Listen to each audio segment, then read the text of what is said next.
Good morning. Nice little chilly morning compared to the last few days, but I hope everyone's faring okay. Welcome to the final day of our Dairy Forage seminar series, and we've got a great one to start off this morning.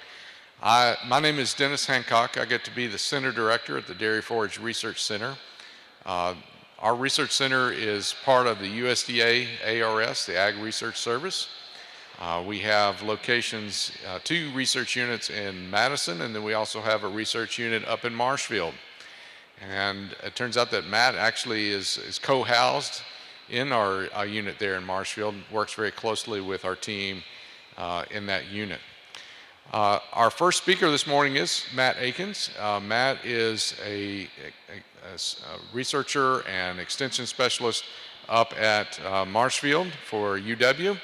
And they have been working, he and several members of the team have been working on some of these alternative grasses, alternative forages, and talking about how they're going to fit into the dairy system. And so this morning, we've invited Matt to kind of summarize some of their work and share feeding grass, alternative species, and cover crops for higher production. So Matt, thank you.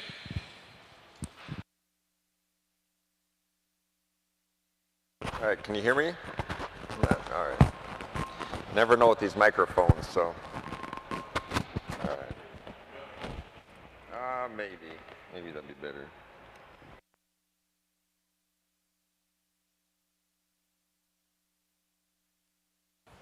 All right, thank you, Dennis. So it's a pleasure to be here. It's been a couple years since I've been down here. Don't always make the trip down from Marshfield, so I'm busy with plot work right now, the last few weeks, so trying to finish those up before it starts freezing up there. But yeah, today, so we're going to be going through some of our recent work with use of grasses and alternative forages in dairy cattle diets, so lactating and heifer diets. And I think we'll save the questions until the end, but we'll try to get through this in about 30-40 minutes, and then if you have questions, we can try to address those. So first, just go through a little bit on utility, how these might fit, the kind of advantages of grasses and alternative forages, kind of yield and quality that you might expect from these in the field, and then maybe where these fit, where we found opportunities in the dairy cows' diets. So based on our work, we feel that these forages, these grasses and alternative forages have pretty reasonable yields compared to traditional alfalfa or alfalfa grass mixes. The one really nice thing that we see for these is that it allows in-season manure. So during the summer, we see that as an advantage to be able to go in, take those off, and then putting manure right in behind those. So then that leaves you not in a bind like right now after corn silage is finished and having to empty those pits out. So then you're having to, it's a little less of a stress in the fall season and cleaning out pits before the winter season. Also, you're going to be using those nutrients a little bit more effectively on those growing crops as well. With the grass species, compared to alfalfa, we've seen obviously the grasses have a little bit better fiber digestibility, so that's another advantage, especially in the lactating cow diets that we've seen. As far as cover crops, these have been really useful as far as soil cover through winter. You can see here, these are some pictures from Kevin Shelley in the middle, where they've put in rye, and then that provides some cover through the fall and through winter to help hold that soil in place. So we've had really good success with that, with those cereal grain cover crops and protecting that soil.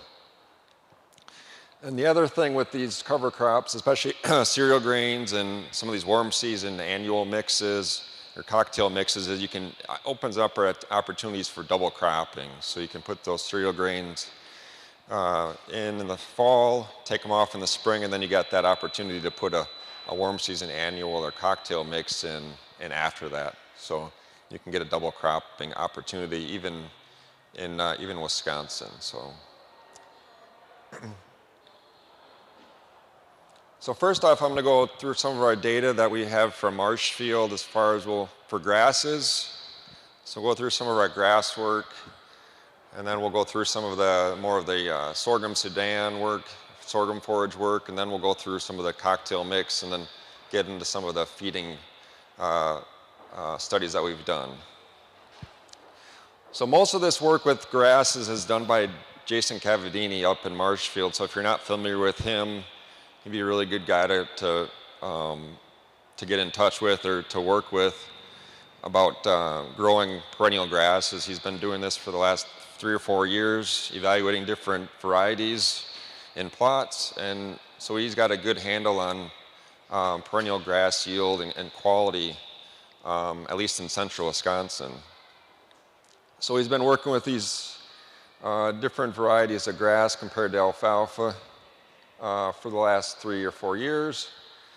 As far as yield goes, and this is in a 4 or 5 cut system is what he's trying to target, so dairy quality grasses. We've been getting about 5 to 6 tons of dry matter off these plots per year in a 4 or 5 cut system. The one key to consider in this is he is applying nitrogen after each cutting, so 40 pounds of nitrogen. If you want that's really critical with these grasses, is they require nitrogen fertilization, whether that's from manure or from commercial fertilizers. Grasses they're not gonna take up nitrogen from the soils like legumes, so you're gonna have to really, feed those grasses to really get yield of these. So that's something to consider is, do you have enough manure to be able to do that, or you're gonna have to end up purchasing fertilizer for that, and then figuring out, is that gonna pay for itself? But we've gotten pretty good yields as far as this goes, the 5 cut system in 2021 across several different species. What we did notice is with the meadow fescues, we generally had a little bit less yield compared to the others. But that's something just to consider. We generally do see a little bit better fiber digestibility with those fescues though. So that's something, we sacrifice a little bit of yield for a little bit better quality in those.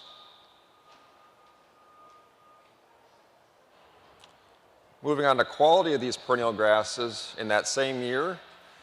So looking at the blue bars are the NDF digestibility compared to alfalfa. You can see across the 5 cuttings, we consistently had a slightly higher fiber digestibility, about 3 to 4% higher fiber digestibility compared to alfalfa. So ranged about 67 to 70% typically.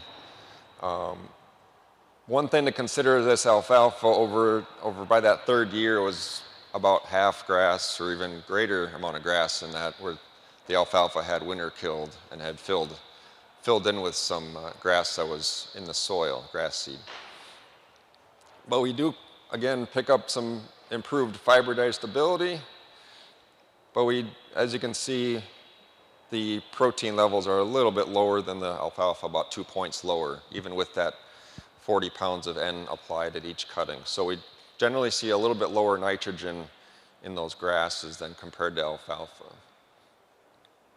And this was a pretty, it wasn't super intense cutting schedule, so every about 35 days in that year. So not a super intense cutting schedule compared to an alfalfa schedule where it's maybe every 28 to 30 days. So.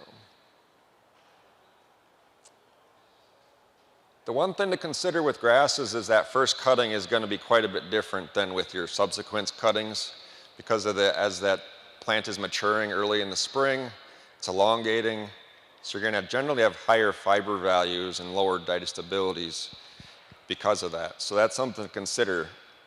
So if you can see in this first cutting, relative forage quality was only about 140 to 160, while in that second cutting and the later ones was about 160 to 180. So we generally see our higher quality in those later cuttings because you have less stem. You have mostly leaf material. So that's something to consider. So you might say, maybe we're going to do that first cutting for heifer feed, and then subsequent cuttings for lactating cow feed. So that's something to consider as how we want to differentiate those cuttings and what animal groups those would go to.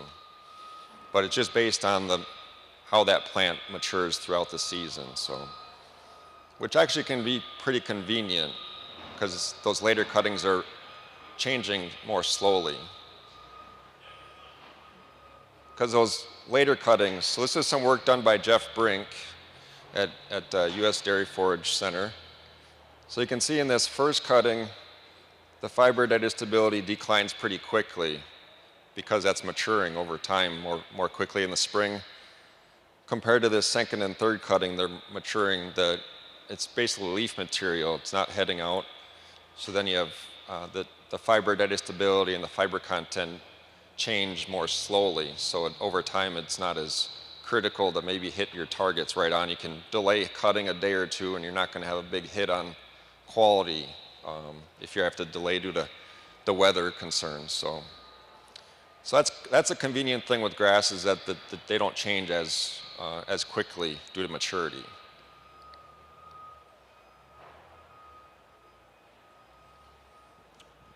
So next we're going to move on to Italian ryegrass. So is anybody in here growing Italian ryegrass? There's a few. I know Kevin is. He's got it in plots. But this is one thing that Jason has been seeing being used quite a bit, at least in the central Wisconsin area. Because as we've seen more winter kill of alfalfa, there's some dairies that have gone pretty heavily into Italian ryegrass as a replacement. So that was something we were interested in, looking at what's the yield and quality that we would see of this Italian ryegrass. So he's been looking at this the last 3 years. And what he was most interested in was the nitrogen fertility. So he had set up plots with no fertilization, with manure, and that incremental rates of nitrogen. And Kevin's got some data that he'll show this afternoon, I'm sure, on this as well.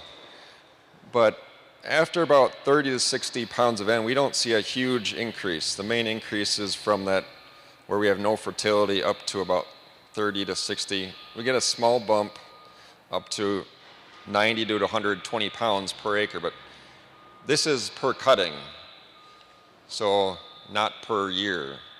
So I can't imagine putting 120 pounds of nitrogen on every cutting for 5 cuttings and being able to pay for that. It'd be a very expensive amount of fertilizer to put on that and only get another 1 ton of forage for an extra 60 pounds of nitrogen per cutting. It just doesn't pay as far as forage yield or quality, really. So basically, we're finding out about 4 to 5 tons per acre is typically what we're going to see in a 5-cutting system, or actually a 4-cutting system, at least in Marshfield. It's highly dependent upon soil conditions too.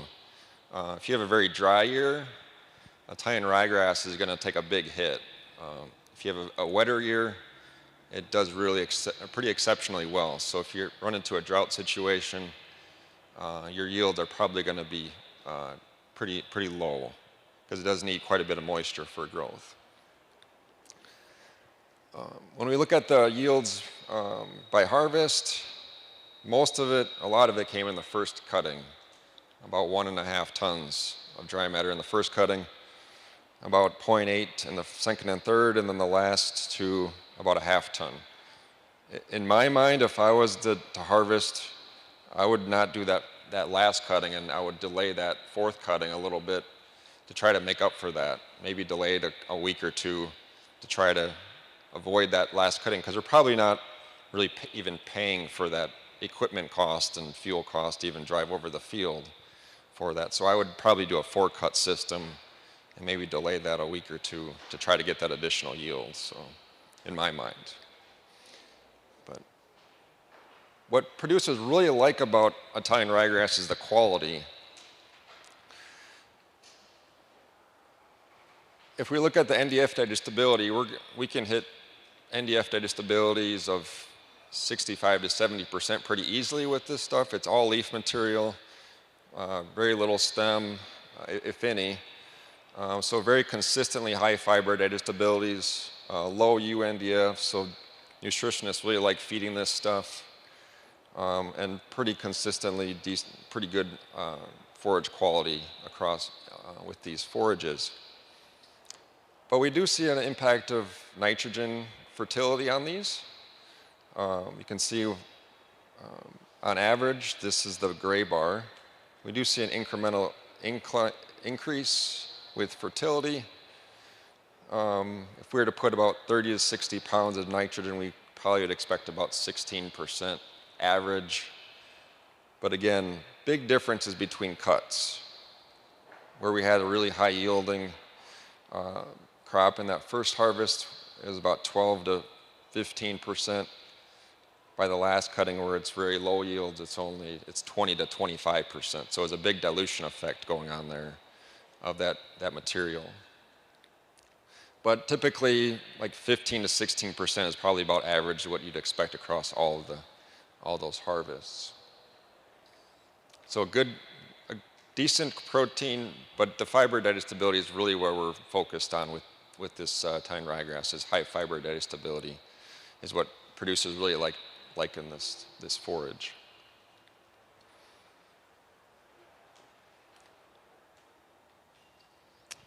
So next we're going to move on to some cover crop work that Wayne Koblenz had done in the mid-2016, 2017. That pretty nice work. So this is a 2-year study that he did, and it shows the variation that we can see in these cereal grain forages. This is in triticale. So this is so it's planted in the fall and then harvested in the spring. And you can see 2016 we had really good conditions, growing conditions, decent, wasn't too wet, good heat units coming in, and we had good yields. So by boot stage we had accumulated about 3,000 pounds of dry matter, and it continued to increase. By soft dough stage, we were up to 5 to 6 tons of dry matter of that forage, so exceptional yields in 2016. If we look at 2017, really wet, cold spring,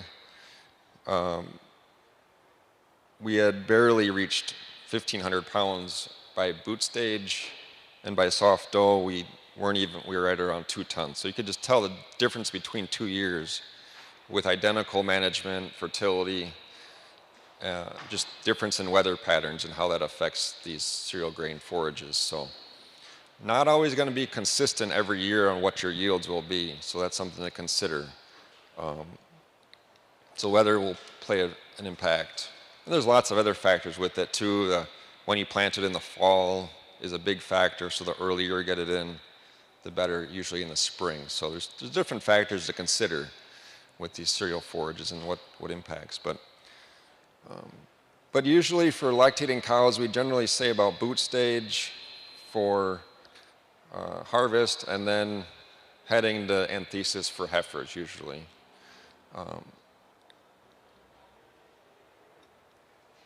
And the reason for that is if we start looking at the fiber content, it's right around 40 to 45%, about 45 to 50% for boot stage.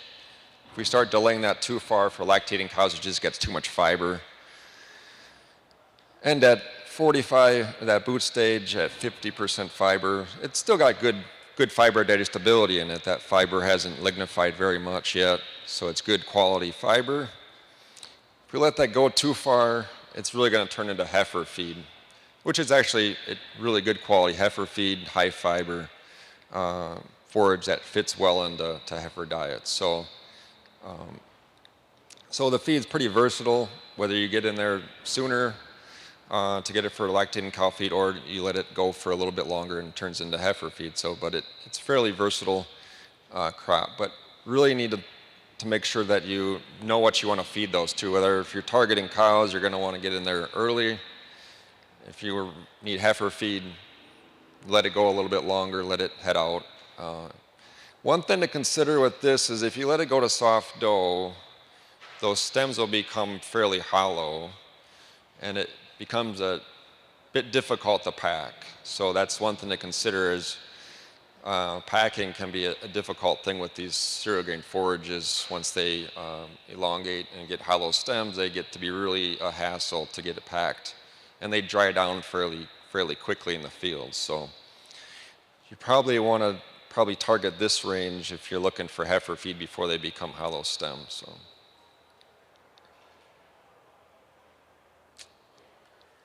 All right, so moving on to sorghums. Trying to keep on time here, cruising through. So one reason I've been interested in sorghums the last 5-6 years is mainly for heifer feed. Trying to get some high fiber feed for controlling feed intakes. But what I've found is that these can also be sources of lactating cow feeds as well, if we manage it correctly. So if we want lactating cow sorghum forage in Wisconsin, I probably would recommend going with like a BMR sorghum Sudan grass or a Sudan grass, and then using a multiple cut system is probably the way to go if you're looking for lactating cow feed from this type of forage.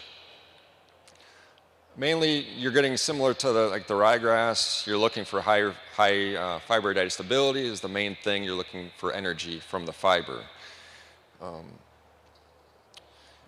And these are just some kind of a schematic of what we use for the process in Wisconsin. So we typically are planting that in early to mid-June.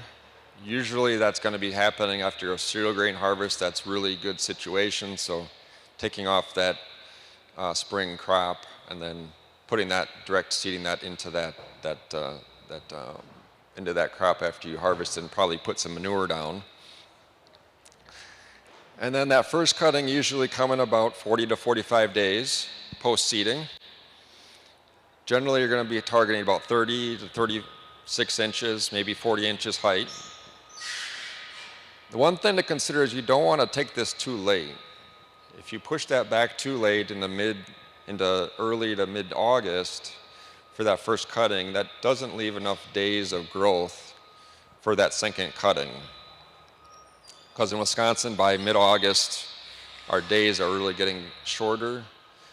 Heat units are getting short.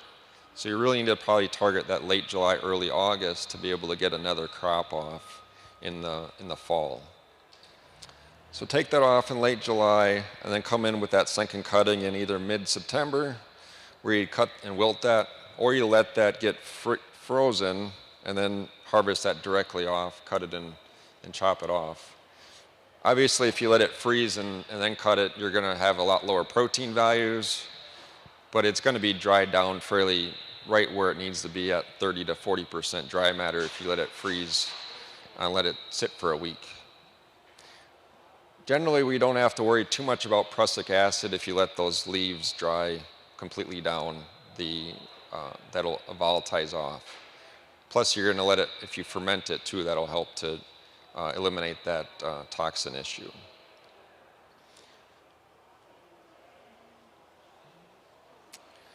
If you're looking for mostly heifer feed, a single crop system probably is more going to be provide you that forage quality that you're looking for. You're looking for high fiber levels that are with lower digestibility.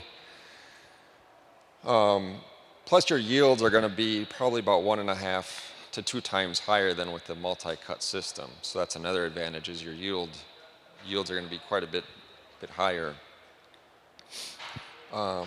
If you want to use forage sorghum, this would probably be the main option you would use anyways, because you're probably looking for maybe a little bit of grain development as well. One thing to consider is the type of variety that you use. So there's some new varieties that have a photosensitive trait. So those will not become reproductive until the daylight is less than about 12.5 hours a day. So that's in about mid-September. So there's no signal for that plant to start drying down. So you have to wait for a frost for that if you want that to dry down naturally. Otherwise, you're going to have to cut and wilt that stuff to get it down to the moisture for harvesting. Just one thing to consider when you're selecting those. So what we've used, our system is to plant in early to mid-June. And then as far as harvesting, some dairies are now starting to do a mid-September, late September cut when you get some good drying weather, like we had in mid-late September where it's 70, 80 degrees, good drying conditions. Cut that, let it sit for 2 or 3 days, and then come back and chop that off. And then they don't have to worry about freeze drying, which if anybody has any thoughts back to 2019 where people were putting in prevent plant sorghum Sudan and then trying to get it off in the middle of winter, that was a disaster for some producers trying to get that stuff off. So this just eliminates some of that risk of letting it freeze dry and then having lodging issues later on. Because there is some risk as if you let that freeze dry and you get a hard wind or snow, that stuff will lodge pretty quick if you have a good snowfall on it, just from personal experience too. So we've seen that in plots in large fields up in Marshfield. But this can work, especially right now. We're gonna have a freeze probably tonight. We've had heavy frost last week, where it's enough to kill the leaves. You get leaf material that's dry. That even with the stems are going to be wet. That leaf material is enough to get the moisture down to that 30%. And then if you extend your cutting length out to about 1 inch, that'll help with your seepage issues.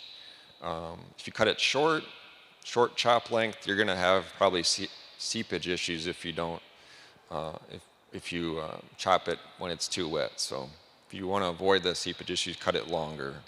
That'll definitely help out.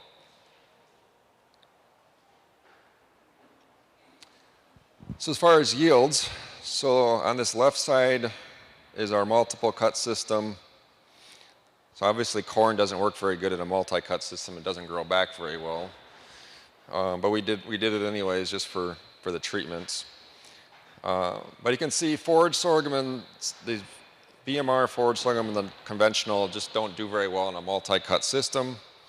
Pretty low yields, 3.5 to 4 tons. Sorghum Sudan grasses are really better suited for this, especially the conventional. We saw pretty good yields, at least in our plot work, of 5 to 6 tons of dry matter across 2 cuttings. When we look at single harvest yields, we can just in general, you can see compared to the multi-harvest, we're getting about 1.5 to 2 times the yields. Getting more, you don't have that regrowth time that you have to deal with. But just between these, we do see a difference between conventional and BMR. So BMRs, we see a little bit of a yield drag, typical like what we see with corn silage as well. We see a bit lower yields. But we also see a big effect of environment too. So the blue bars are in Hancock. That's in really sandy soils. Everything's irrigated. We can see really tremendous yield potential on those dry conditions. That, on more wetter soils, like in Marshfield, we see quite a bit lower yields of 1 to 2 tons less forage yields compared to the drier, really ideal conditions for growing sorghum. So if you have dry soil conditions, sorghum Sudan grass can work really well as a forage source. But in general, for these single cut systems, we're seeing 6 to 8 tons of dry matter per acre.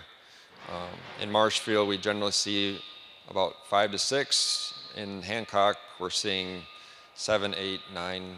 We've seen up to 10 tons of dry matter on some pretty exceptional, during really good years, but probably about 8 tons is our typical average in those drier soil conditions with irrigation and good nutrient.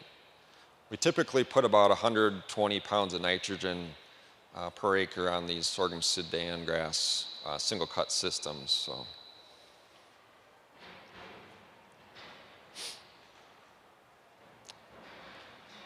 As far as energy goes, you can see with the multi-cut system, we're getting fairly good energy, 62 to 67%. BMR obviously has a better energy values, better fiber day stability compared to the conventional, about 3 units increase in energy values. Compared to the single harvest, we see a pretty good decline, so more fiber, less digestible fiber in that material. So these are really ideal for heifer feeding. Again, these are more ideal for lactating cow feeding.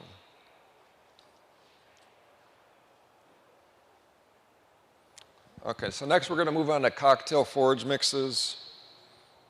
So we've done some work the last 2 years with cocktail forage mixes. Kevin's been working with me on some of this over in Outagamie County, and he'll talk more about more of the fertility side of it later.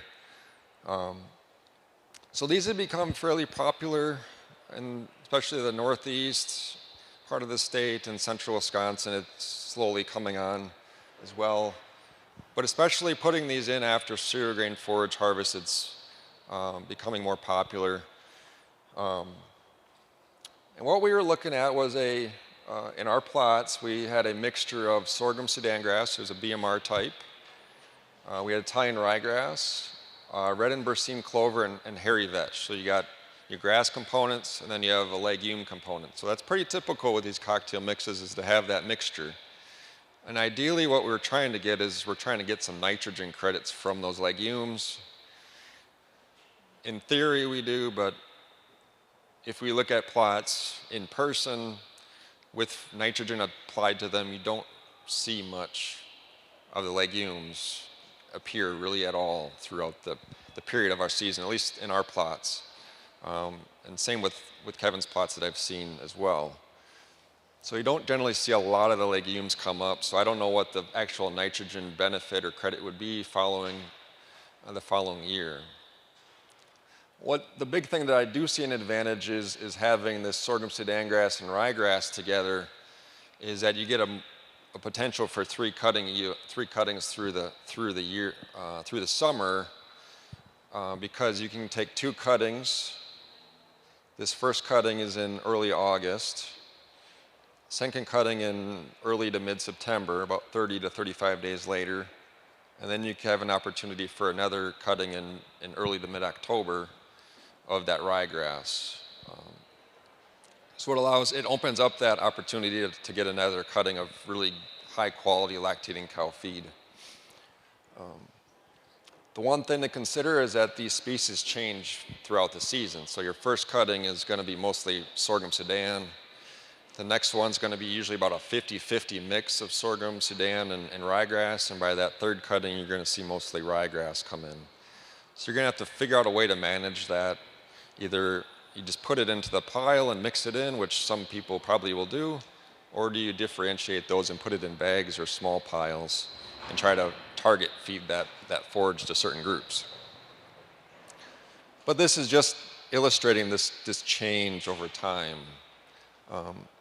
Typical yields we see in our plots is about 1.5 tons in that first cutting, maybe 1 to 1.5 in the second, and about 0.5 ton to 1 ton in that third cutting, depending upon the nitrogen that we had available. And you'll see some pictures the next slide.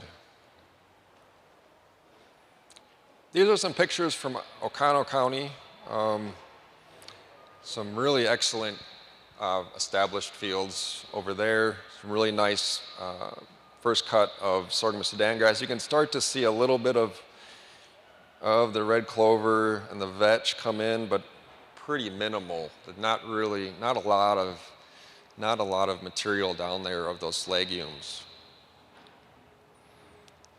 You can see a little bit of ryegrass coming in too, but that sorghum Sudan really shades out those other small seeded, they're a little slower to develop. What's really interesting is, and Kevin got a really nice picture of this. This field, it's the same exact field. One part of the field didn't have manure applied after the second harvest. And this other side had manure applied to it. You can just see the effect that those nutrients had on that crop. demands nutrients. It needs nitrogen to grow. So you really need to be feeding this crop to get decent yields from that. As you can see, just a dramatic difference in the same field, same conditions, and the effect of the manure on that. So really important that you're managing nutrients appropriately for these cocktail mixes in sorghum sudan or sorghum forages in general. But you can see even in that third cut, they had really pretty good yields at this farm, and they had applied manure after each cutting, so they really got a big benefit from that manure at that farm. So as far as on-farm yields go, big difference between these across these farms and different management.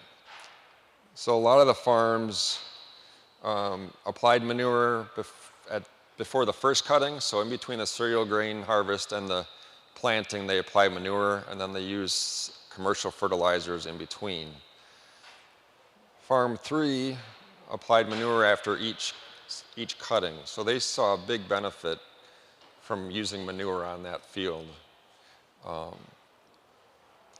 It could be soil conditions as well. Farm 3 is in a little bit more sandy region as well, so those sorghum and sudan obviously probably benefit a little bit from those drier soils. So that's one thing to consider is your soil conditions too and what effect that has on it.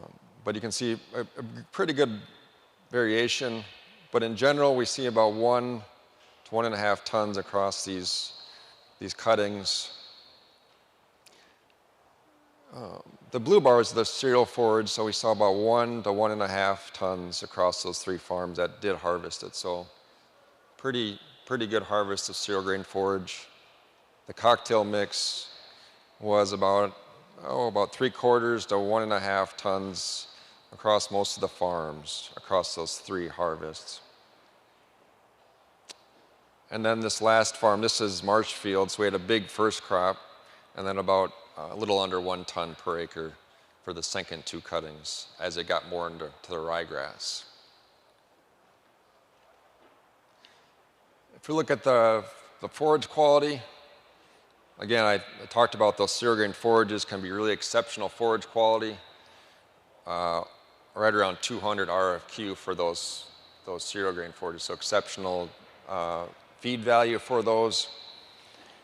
When we look at the cocktail mixes, quite a bit lower, right around 120 to 150 at this farm, about 100 to 150 at this farm. This farm that had the really high yields, they generally saw a little bit lower forage quality going on there. And it's likely due to that higher yields, they're really diluting out that, having a higher fiber, more lignin, probably really driving down that, maybe decreasing that quality of that feed a little bit because of the higher yields.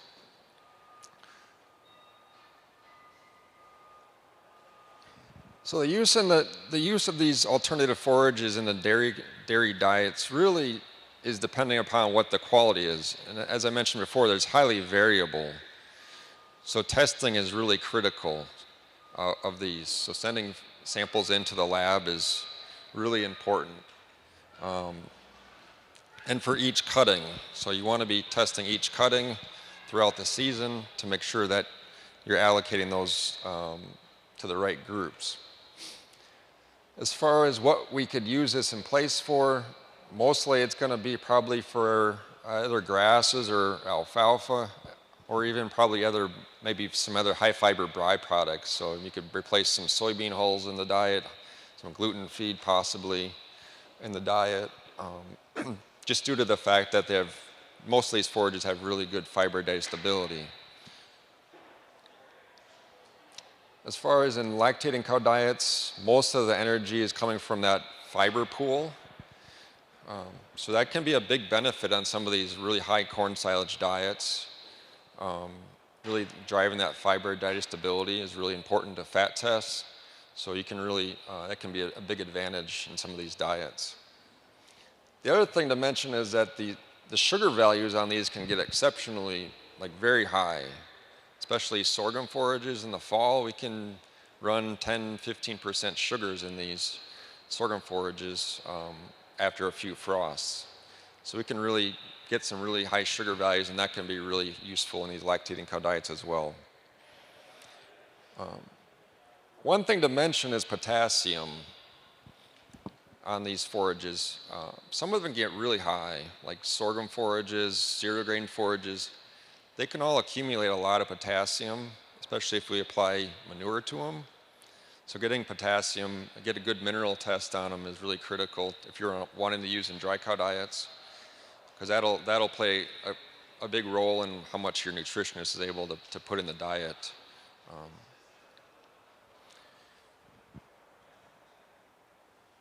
So now we're going to get into a couple feeding studies we've done. So the first one we did last fall, last October, about a year ago, we started it. We had harvested some cocktail forage mix, a skunk cutting, so it was about it was a good blend of the sorghum Sudan and the ryegrass.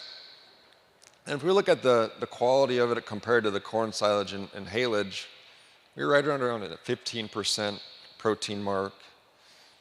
Quite a bit of higher fiber, right around 48-50% fiber, but our fiber was very digestible, about 61% compared to the alfalfa grass mix. Much lower UNDF 240. So in all, our TDN values were very similar to that alfalfa grass mix due to that higher fiber digestibility. So in our diets, what we did was we fed the exact same diet. All we did was swap the cocktail mix for the haylage mix. So we were trying to see how that would impact production of those cows and intakes. So we fed those cows in these gates, so we keep track of individual intakes. Not a lot of fun to go in and scoop the feed out every day for the farm crew, but that's part of their job. So that's what we do. We feed them in these gates, and then they measure their refusals back every day to do individual feed intakes. So I'm glad they do a really great job up in Marshfield doing that. Glad to have our crew that we do have. So if we look at our diets, they were about 29% corn silage, 18% of either the alfalfa grass or the cocktail mixed silage. If we look at the nutrient content, about 26% NDF and 26% starch for the control, a little bit higher fiber for the cocktail mix and a little bit lower starch. When we look at intakes, really no difference in intakes across these two diets. So they ate all about 57 pounds of dry matter. The raw milk production was a bit higher for the control. But when we look at the fat content, the cocktail mix fed cows had a little bit higher fat content due to the greater fiber digestibility. So the fat yield was similar. The protein percent was actually a little bit higher on the cocktail mix diet. And so they produced similar amounts of protein and fat per day and actually the same amount of solids corrected milk. So the amount of solids that were produced by these cows is pretty similar, just a little bit lower fluid milk volume from those animals. So really interesting, they're just getting energy instead of from starch, they're getting more of it from the fiber pool. So really, it just shows that you can, if you have really good fiber digestibility forages, you can replace some of the starch in the diet and replace some of your other, the alfalfa and grass, which have a little bit lower fiber digestibility. You can replace those and basically swap out some of the nutrients for that. This work's been done at Prairie du Sac as well, looking at Sudan grass. So again, a warm season annual. And they replaced it from 0 to 30% of the diet. They were replacing both corn silage and alfalfa silage. And they saw as they increased the Sudan grass content of the diet, they did see a decrease in intakes due to the higher fiber amount, so they're filling the rumen up more, filling the digestive tract a little bit more. And they did see a reduction in milk production up to, but really no difference up to about 10% of the diet. So similar amounts of solids corrected milk up to about 10%. Any more than that, you really start to see a decrease in milk production due to that higher fiber and lower intakes. So there's probably some limits to that, how much you can put into these forages and what impact on intake would be.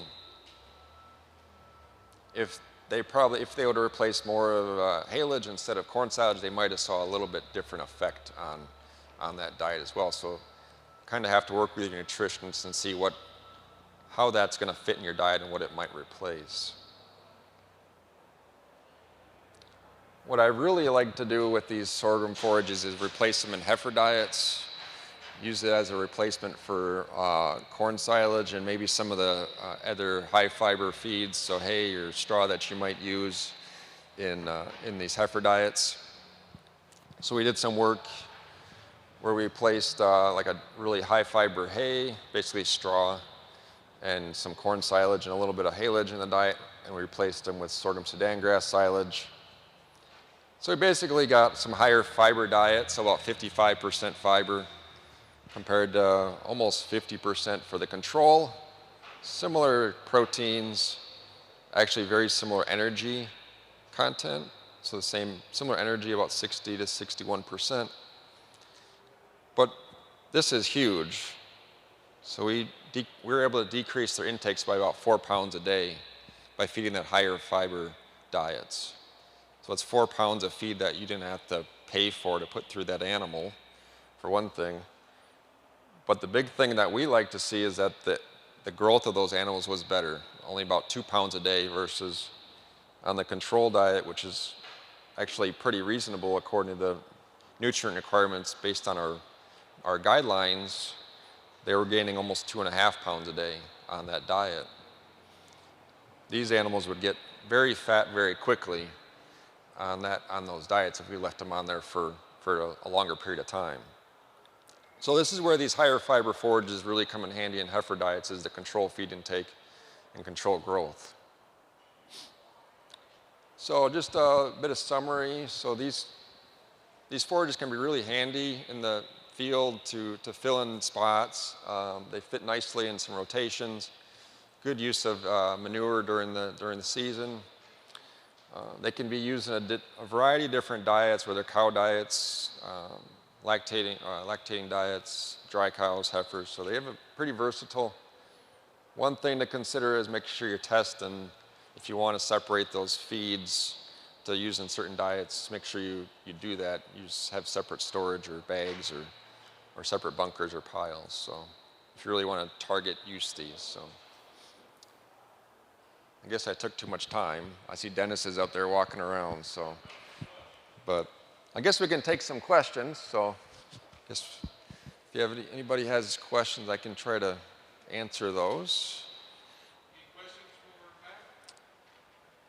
Are you looking at the health benefits of being cocktail mixes for a longer period of time for the dairy herd? Yeah, so we haven't looked at the health benefits yet.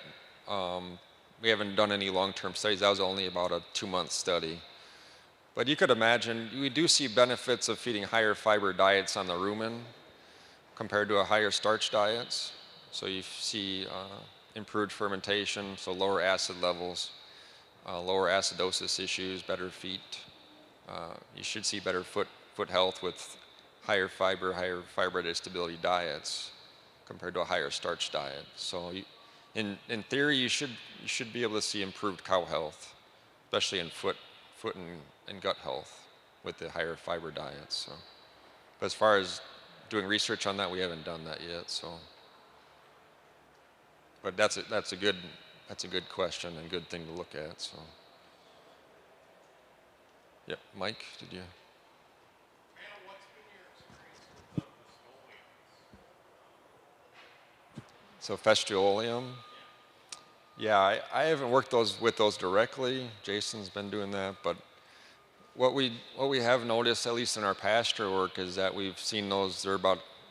They'll be present for a couple years, and then at least in the pastures, they'll kind of disappear. They're more of a 2 to 3 year type of a presence in the pastures, at least. So. Yeah, Italian ryegrass is we manage as a 1 year, an annual really, but But isn't there a big difference in those in terms of more fescue versus more ryegrass and frost? It seems like the ones that would be more fescue heavy would be more persistent. But I think isn't there a range in what their persistence is actually? yeah, I can't comment on that, I guess, too much, Mike. We didn't look at the different varieties. I think he had only tested one variety in his plots, but yeah, I could imagine if you have different combinations of the fescue and ryegrass in that you would pick up maybe some different persistence. That's something really of interesting though. We just don't have a lot of data in Wisconsin on different. Well, there is some older data from Van Understander where they looked at persistence, but I'm not sure about the different combinations of fescue and ryegrass. So that's.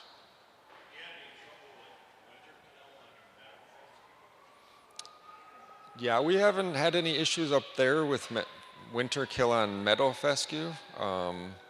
We've had meadow fescue in our pastures for going on 5 years, and we've grazed that down to the ground with stockpiling, and it came back really nice the last 2 years. So we've actually had pretty good luck with that. Actually, we've had more of an issue with orchard grass thinning out in the pastures when we've intensively grazed it than with meadow fescue. But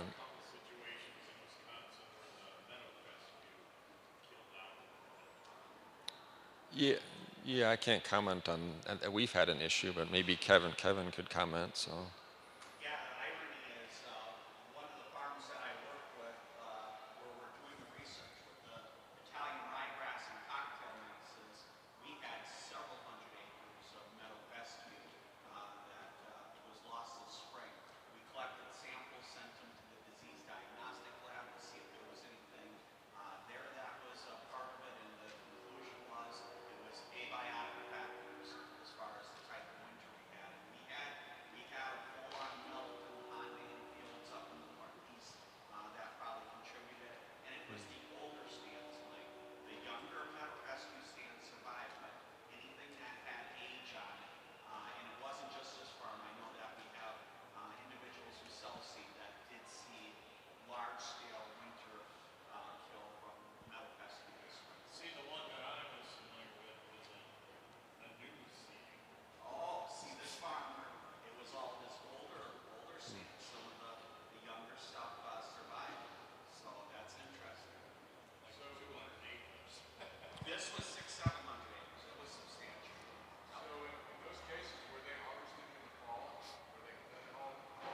We had a mix. We had some that was harvested in the fall. We had some that had fall manure applied to it. Others that weren't. Now that this comes up, I wish I would have included some of those photos more so in my talk later today. But we couldn't find a definitive. Yeah. What? Yeah. One thing to consider is that this is plot data too. They're not under field conditions, so that's where you probably yeah. Get more snow up there and actually less winter kill of like perennial rye. Yeah, we actually the perennial rye is sustained pretty well in our plots, which you wouldn't expect that usually.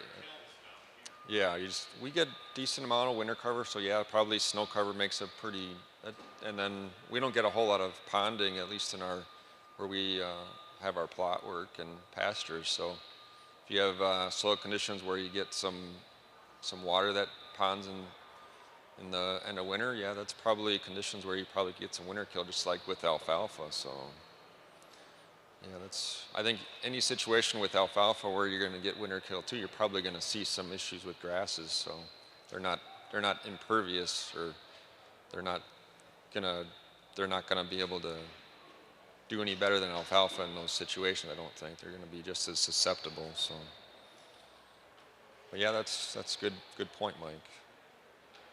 So Matt, back on the cocktail mixes for a moment. Have you all tried to put a pencil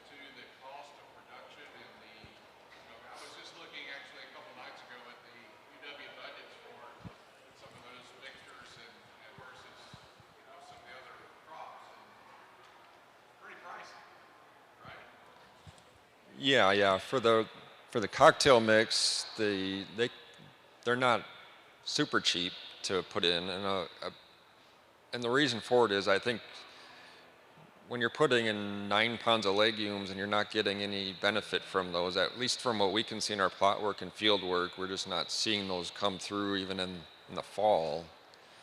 In my mind, we could probably take those out in some of those mixes, at least from based on our work, that we're just not seeing that legumes come through, and probably could think about taking those out and saving some seed costs as far as that, because that's a How much nitrogen were you putting on at planting? yeah. So nitrogen-wise, we're putting on about 40 pounds of nitrogen per harvest or per cutting. So 40 on at planting, and then 40 after each. So it's about 120 pounds of nitrogen per acre. So yeah,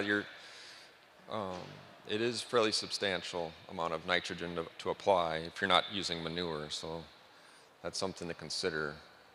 That yeah, those nitrogen costs this year were pretty rough buying commercial nitrogen. So, but yeah, I haven't looked at the production costs yet on those, but yeah, that's one thing to consider is nitrogen fertility on these grasses is going to get kind of costly. So if you don't have a manure to apply to them, you got to kind of think about that. And do you put a mixture of grasses and legumes, and hopefully the legumes provide the nitrogen credit to those grasses.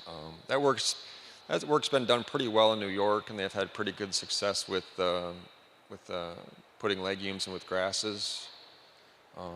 They've had pretty good success with that. So, yeah, Kevin. I would just comment, I know, Matt, you saw our site last year in Calumet County, and I wholeheartedly agree. I questioned why we had the legumes in there, especially when we fed the Italian ryegrass nitrogen. It just took over the sites. However, this year we had later planting dates, and our weather pattern was different. We saw the most vetch Oh, we yeah. ever did in both sites, and we did see a larger presence of both the red clover and the raceme. So this is why we do multiple sites and multiple years to try and collect data, because you simply cannot make a judgment from 1 year, even when you have multiple sites. So I'll touch on some of Yeah. that stuff later today that Dennis is asking in my talk. Yeah, we're doing our second year. We've done work at Marshfield and up in Door County at the Peninsular site, and at both sites this year we just haven't seen. We've seen a little bit of the vetch come in, and then very few plants of clovers come in. Just pretty minimal this past year too. I think a lot of it has to do with the planting, how we put it in. We need to make sure that the planter's set up or the drill's set up nice so that it's getting the right depth. Depth is really critical for those clovers. If we plant them too deep, I think it's a disadvantage to them. But yeah. Do you think you're going to see more clover if you went with nitrogen on, or is basically clover going to be a nitrogen fixing plant as long as the nitrogen is there? Clover's not going to want to grow anyways. That's what I've seen. Yeah, I don't. That's good. We just don't even see them emerge really. We don't see they don't even come up. I don't know if it's a planting issue, but they don't even. Competition is less from the grass. Yeah, the grass comes up so quickly. Especially the sorghum sudan comes up, and within a few 3 or 4 weeks that's canopied. So it really restricts the growth of those clovers, and it restricts the ryegrass. Until you get that sorghum sudan taken off, that ryegrass doesn't do very much really. But yeah, that's just what we've seen in our plots that we've. But Kevin will touch on what he's seen this afternoon. So I have it's stuff to say, but I also yeah. have time for you. I am talking later. But yeah. Add some of that into there. But yeah, it's really those cocktail mixes are. They have their place, but sometimes they're frustrating, to be honest. The planting of them, get different species together. It can be a challenge to get the depth correct. You almost need to go shallower in my mind especially for those ryegrass and the clovers. If you want those to come in, is to go a little bit shallower than deeper. So that's what we've been doing, is trying to look at different depths mainly of that. So that's a big thing. At least we're thinking that's a big reason why some of those small seeds aren't coming up very well. All right. All right, we appreciate it. Thank you very much for coming. Thanks, Matt. Great presentation, a lot to think about there, and a good lead in to this afternoon's presentation from Kevin as well. As you go on the way out, see our booth over there to pick up a couple of these cards. On the back of the cards actually have links to the websites where these videos will be located. So both for the dairy forage seminars here as well as our webinars that we do as a center, those are posted up on the web as well, so you can access those. So again, thanks, Matt. Appreciate it very much, and look forward to seeing everyone this afternoon at 1:30.